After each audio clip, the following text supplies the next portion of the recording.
Monsieur le maire, je me permets de vous adresser ce communiqué afin que vous puissiez mobiliser tous les moyens de solidarité dont dispose la ville pour mettre à l'abri et en sécurité un enfant de 8 ans ainsi que sa mère victime de violences. En date du 15 mars 2021, votre première adjointe vous a alerté sur le sujet bouleversant de cette famille sans abri. Mettre ou laisser un enfant dans la rue est un crime à mes yeux, au-delà d'être une maltraitance physique et psychologique. En tant qu'élu chargé d'une mission de service public, nous avons l'obligation d'être un rempart à cette misère qui voudrait porter préjudice à cet enfant et à sa maman. Si notre ville dispose d'un logement libre pour cette famille, ne pas lui octroyer temporairement le temps d'une solution pérenne serait délibérément une non-assistance à personne en danger et une maltraitance infantile. Ma satisfaction actuelle est de voir certains élus de votre majorité essayer de protéger la vie de cet enfant en toute discrétion, sans aucune récupération politique. Il est dit que l'exposition fait l'éducation. Cet enfant mérite-t-il d'être exposé à un échec sur la sécurité qu'on lui doit?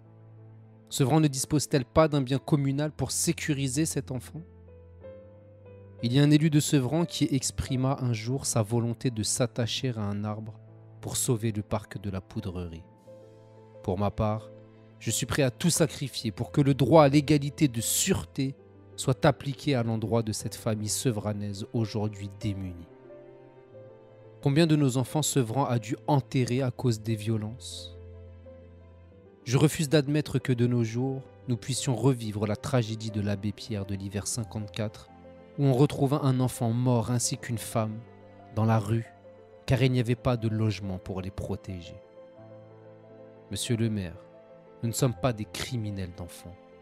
Au-delà de notre mandat, nous portons la solidarité nationale. Même si en toute transparence, la ville n'a aucun moyen de leur octroyer un abri, alors vous avez le devoir, en tant que premier magistrat de la ville, d'accompagner sans délai cette famille auprès de la préfecture pour qu'une issue légale et favorable soit accordée à cette situation inacceptable. Pour toutes les personnes sensibles à mon communiqué, n'hésitez pas à manifester votre influence citoyenne auprès du maire pour qu'une action collective accompagne cet enfant et sa mère vers une sortie de crise. Un enfant est une graine d'avenir, alors n'oublions jamais que les fleurs de l'avenir sont aux semences d'aujourd'hui. À nous de cultiver l'égalité en droit pour toutes les générations qui composent le genre humain. Votre dévoué élu, Jousse Sullivan. Reprenons une citation de M. Blanchet devant la justice. S'agissant d'une famille avec des enfants mineurs, la ville souhaite trouver une solution de relogement. Espérons que cette famille soit traitée de la même manière.